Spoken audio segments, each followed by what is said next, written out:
Welcome to Alex and Annie, the Real Women of Vacation Rentals. I'm Alex. And I'm Annie. And we are joined today with two very special guests. We have Steve Schwab and Matt Landau, who, among other things, are the co-founders of Keystone Retreats. And we're super excited to have you both here today.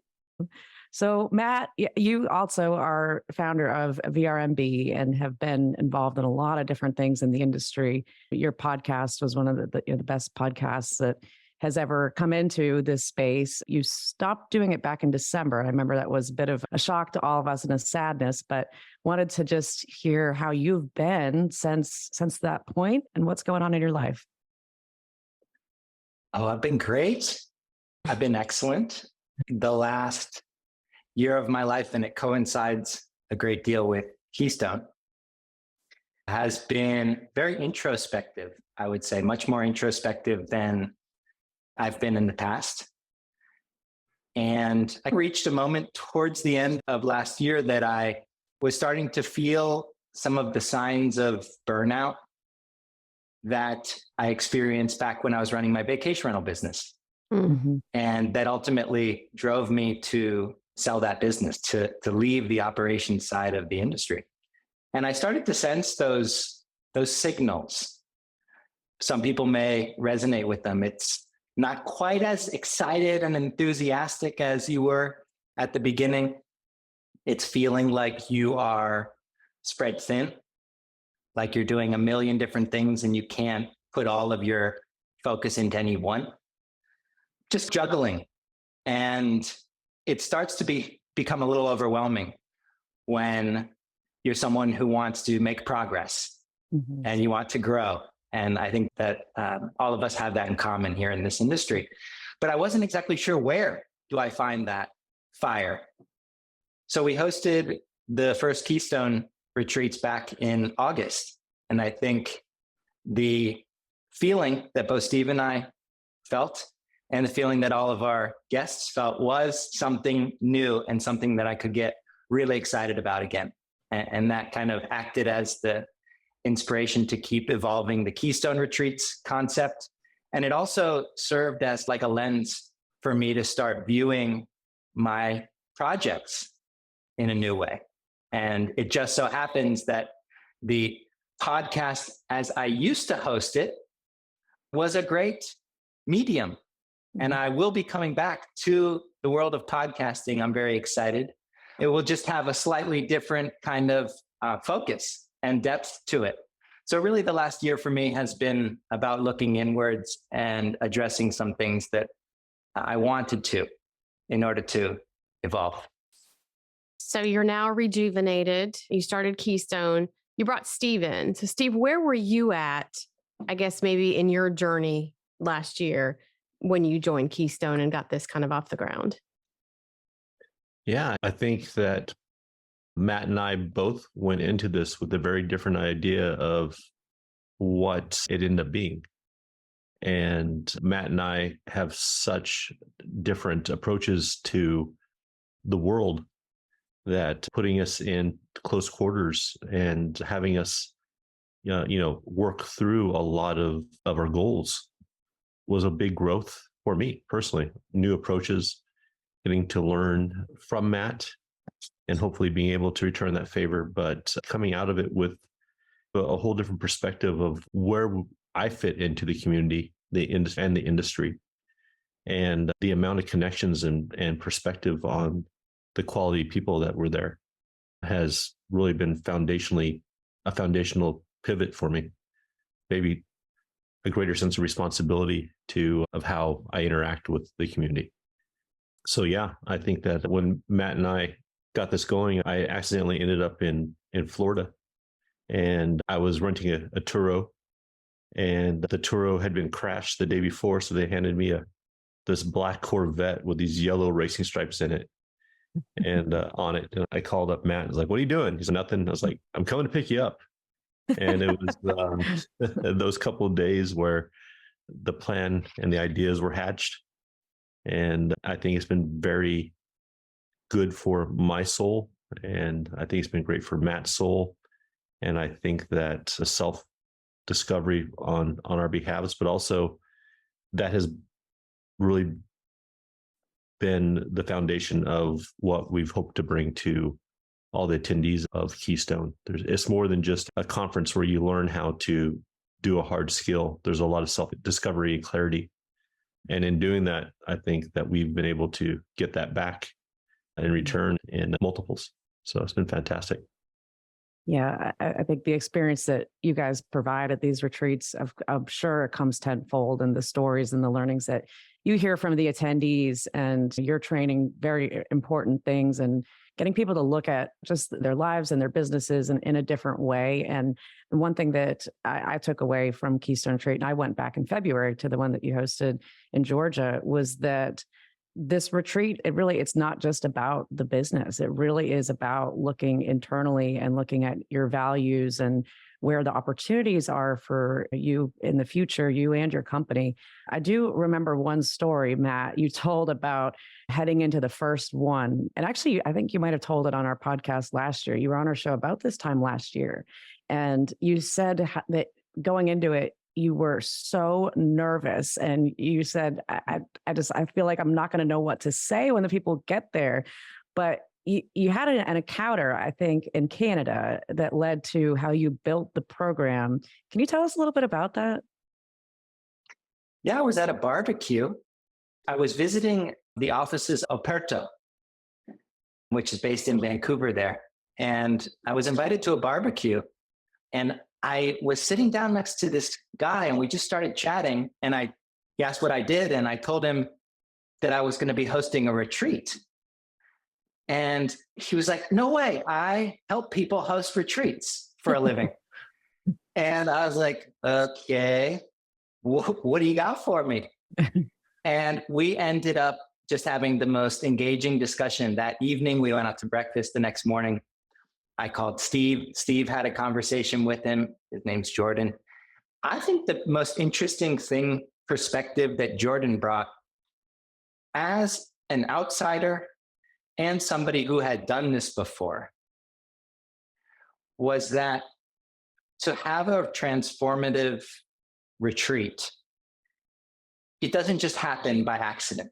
You have to think through the feelings and the environments that you want to create. And at the beginning, that was completely foreign to me. I had no idea what he was talking about. In fact, we had in our head, we were going to do a lot of roundtable discussions. That was what we knew worked, right? From our conferences. But in the process, just learn that there is a kind of a science and an art to hosting events, to hosting special events, if you want people to feel really safe and to open themselves up to real change. And that was the beginning of a big learning process for me. I talked to a few people that have attended the various ones. And first of all, like, kudos for what you've done, because I think you've brought the industry to a point that it realizes that we're better off the more we share with each other. And that if we lift each other up and help each other along, that we get stronger. But the one word that several people used about attending was transformative. Is that they went in with one perspective and they came out with a completely different perspective. And they went in thinking that they were the only ones experiencing certain things within their business, and walked out realizing there was this whole community that was dealing with the same strife and stresses. And so you did create an environment where people could feel safe and feel creative and feel collaborative. And again, I haven't attended, but just from what I've heard on the outside of how people walked away feeling, that's just something that everybody needed, especially post-COVID. I think people worked so hard and so heavy and just felt all the stressors of the world on them. And you were able to take small pockets of people and put them together and really give them a safe space to just not commiserate. That sounds like doom and gloom, but just really unload the things that were challenging to them and talk through. And Alex gave me a little bit of insight on the one that she went to without telling secrets. She gave me some of the fun that you guys had. But I think just creating an environment that wasn't just about people talking at each other, it was talking with each other and really hearing each other and giving, again, that safe space for people to talk. So I hope that you guys have found it to be good for yourselves as much as the community seems to have felt it was good. One thing I've learned is that there's always a layer deeper beneath the problem. And if you have a group of people that you respect and that you trust who are helping peel back those layers, when you finally put your finger on the root problem, solving that doesn't just solve all the layers on top, it solves everything. And it's way bigger than you actually realized the kind of potential that you have. Yeah. So are you going to, for the future Keystones, are you using a similar program, or are you going to be updating the activities, or what does that look like in the future? Steve, you want to openly share some of our ideation? Sure. Yeah, I think Matt and I have spent a lot of time talking about it. I think every time we're on the phone, this comes up as part of what does the future look like. And I think that what we found is pretty incredible, and what the form that it's taken is a one of a kind. But Matt and I, through hours of conversation, think that it can be better and taking new shape and going even deeper and getting even clearer with what it looks like is the next iteration of Keystone. We think that there's going to be both hard and soft skills that are going to come out of this.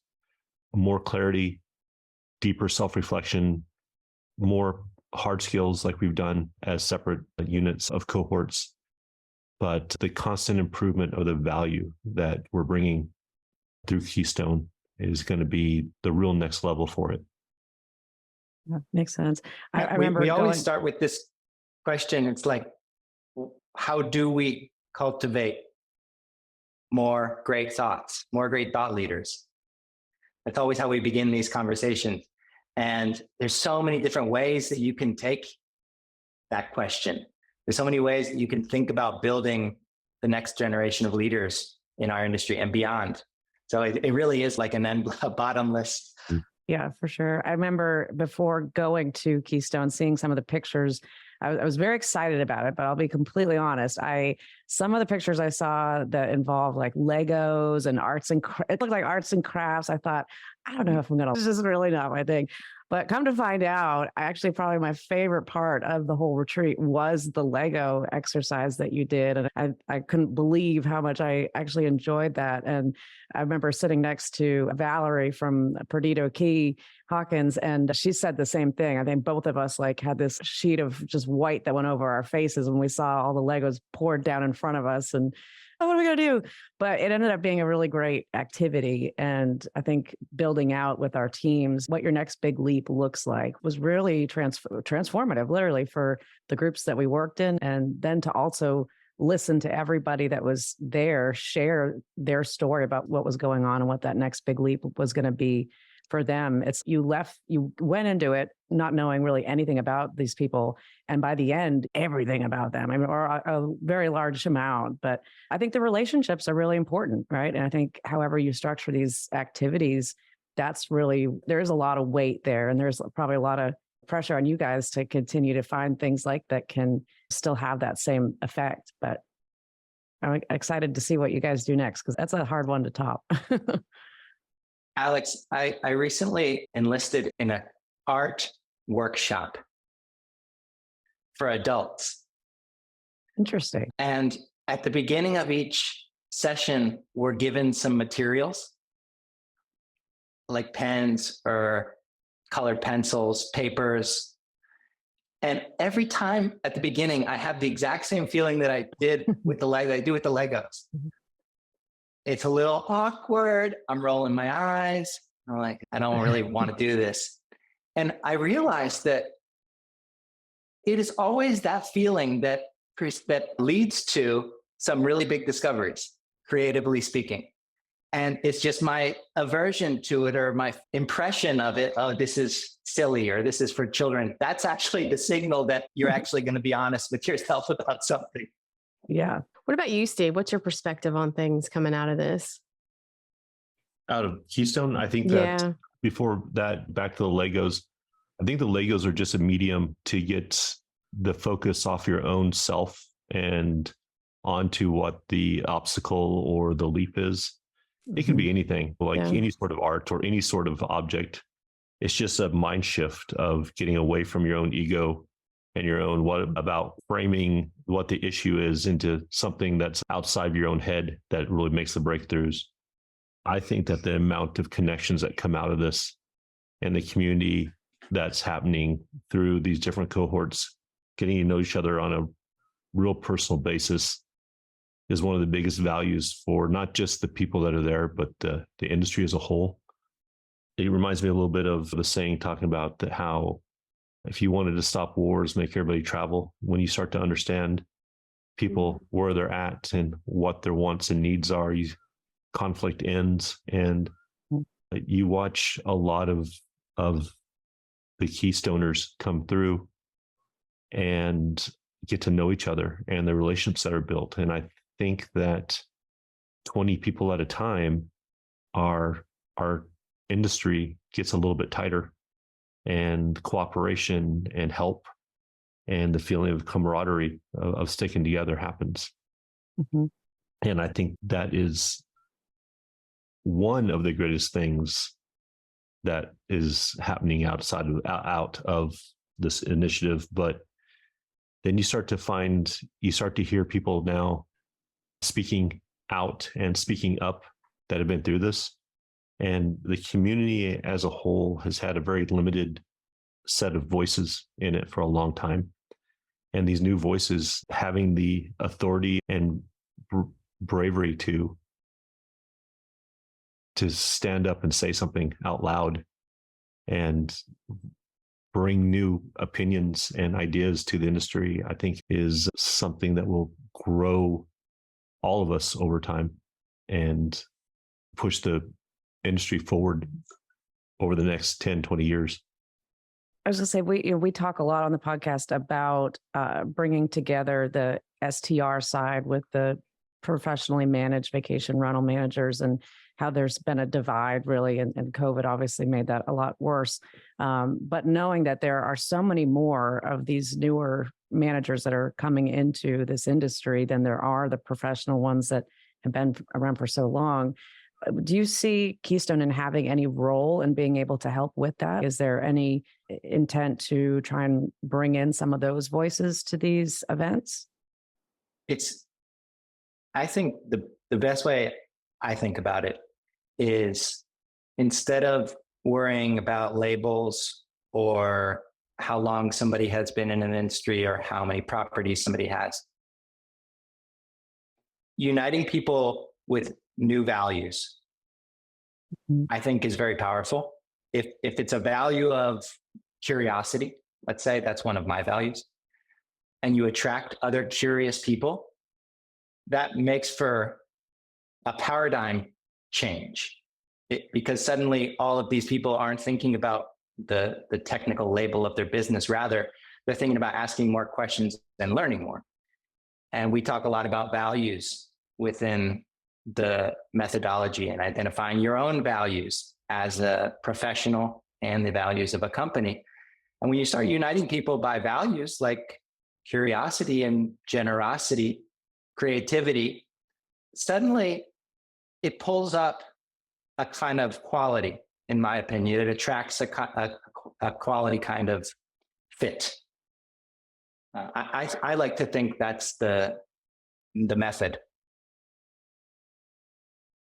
So I think that resonates with me, and Steve wanted to go. Alex asked exactly where I was headed with this, because we've been talking about it a lot lately, but tying both of what Steve and Matt just said, we've had a lot of voices that have been the voice of the industry. And I don't think that for the longest time, it was really representational of the people that kind of power our industry and the hearts and minds that are out there. And so I think by changing up who we escalate and elevate to speak and giving new voices and smart voices and talented voices that confidence to be able to speak and to be on stage and be present, I think that's really important. And so I feel like what you're doing with this Keystone is giving not only a new generation, but an existing generation that was there that maybe had been nervous, scared, again, lacked the confidence, just felt like maybe their opinion was only relevant to their small network or their small subset of people or their market.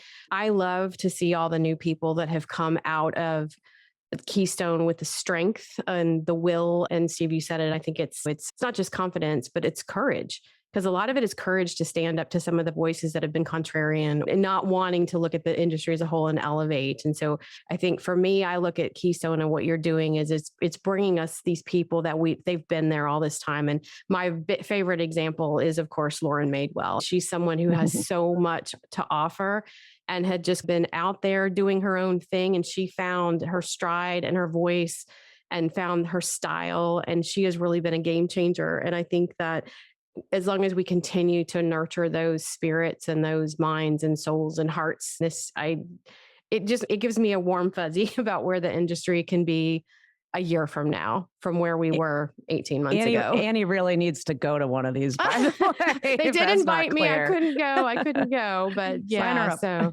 yeah. Anyway, I want to thank you because I personally have experienced both sides of the equation in the last year. And wear my heart on my sleeve. And I love to see new passionate people step forward and take their rightful place as part of the conversation. Yeah. When it comes to these people and the courage, I think that often going from talking to a few people in your company to suddenly going on stage in front of hundreds of people is a really big step.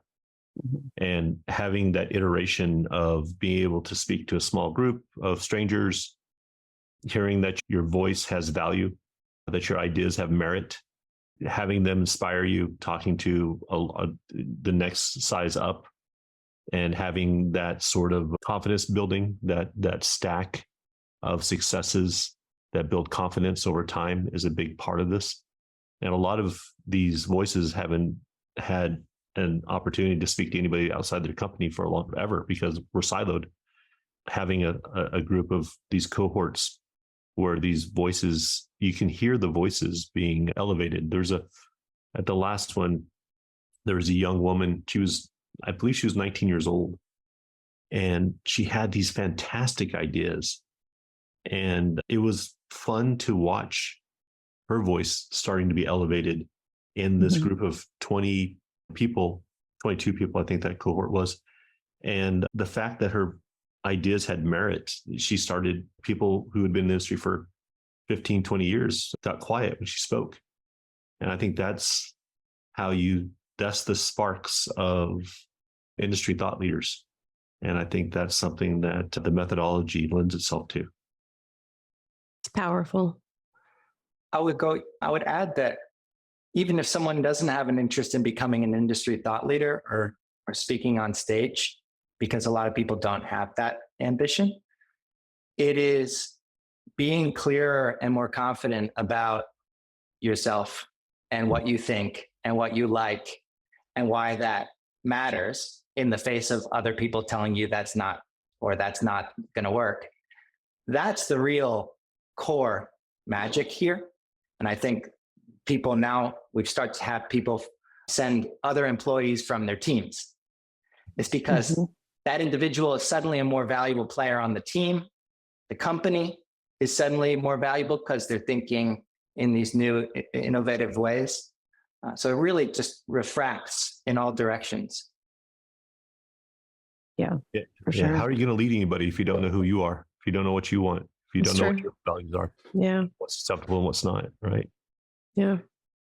I think it's important to touch on too, before we wrap up, the experience that you create at these events is world class. You've had them at very unique farms and just big plantation-like resorts that or lodging accommodations with these facilities. But you have chefs that come in, everything that the details are incredible.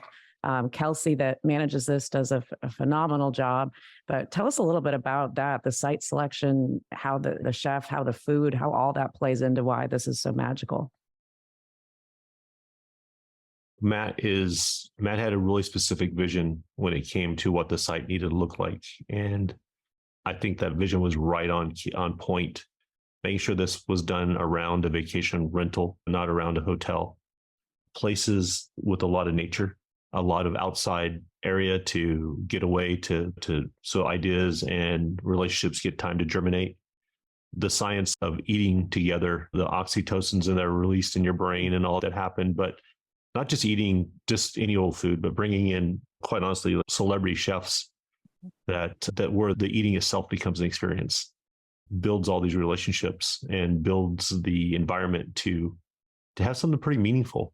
And you going to somewhere where you don't feel the heart of hospitality, the true, genuine, legendary feelings that somebody wants you there, that you're seen, that you're welcomed, isn't going to create the type of environment where you're going to feel like you're safe and opened up. Making sure that you feel special and welcomed and seen is one of the first steps of shaping an environment where people can get real with themselves and with each other.